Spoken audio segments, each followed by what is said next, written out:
we go. Crazy Bill. So you know they can hear you, right? It's not just pictures. Okay. Professional photographers capture those special moments. And when things matter, you've only got one shot, so make sure you hire an expert. Whether you need a photographer for professional or personal use, there's no substitute for experience. Think about a special moment in your life, the day you wed your soulmate, the birth of a child, a special birthday, or a crowning achievement in your academic career. Everybody experiences that extraordinary moment that is so special to him or her. Unfortunately, we find ourselves so wrapped up in those moments that we fail to capture the true emotion of it. At a time in my life, I had the desire to become a photographer.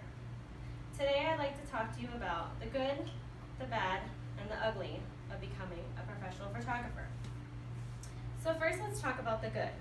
There are several advantages of becoming a photographer. For one, self-employment, being your own boss. You set your own hours, you set your own salary, and according to the Bureau of Labor Statistics site, the median pay in 2012 was $28,490. So the more experience you have, the more money you'll make. Creative self-expression. Express how they feel in the form of pictures. They impact others. For example, columnist Maurice Berger in the Lens section of the New York Times explained how photographer Gordon Parks used his images to help viewers understand and share feelings of people from different racial backgrounds in hope of changing societal viewpoints. Other advantages are other artist relationships, like collaborating with other artists, like makeup artists, hairstylists, other photographer, prop stylists, set designers, and wardrobe experts. And your exposure. You can gain local exposure, national exposure, regional, international, or others. And creating a portfolio to build your clientele is important, and you can also use it for advertisement. So next, let's discuss the bad. Some disadvantages include doing everything yourself, especially when you own your own business. You schedule your own appointments, you do your own advertising, you set and adjust equipment up when you're on site, you purchase your own supplies, you have to keep records for legal purposes, you bill customers, you pay your bills. If you have employees, you have to hire your employees, train your employees, and then manage your employees. Also, there's no guaranteed income. It's expensive. The cost of equipment, photography equipment, is expensive. You work long work hours, and sometimes it gets lonely when you're doing it by yourself.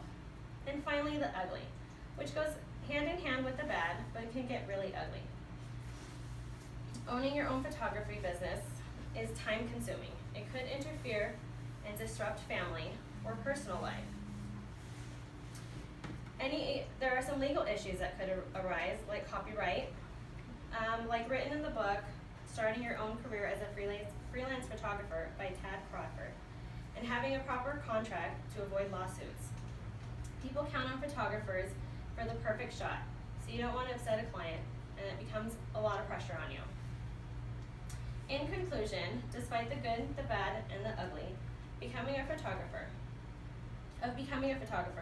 it really comes down to the passion and desire. From its artistic nature to the ability to capture a moment in time, it's these things that drive me to this field as a profession.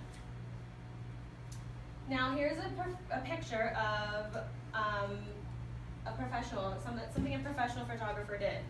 So that's why I like to go with a professional photographer when I have a moment or a moment that I would like to capture.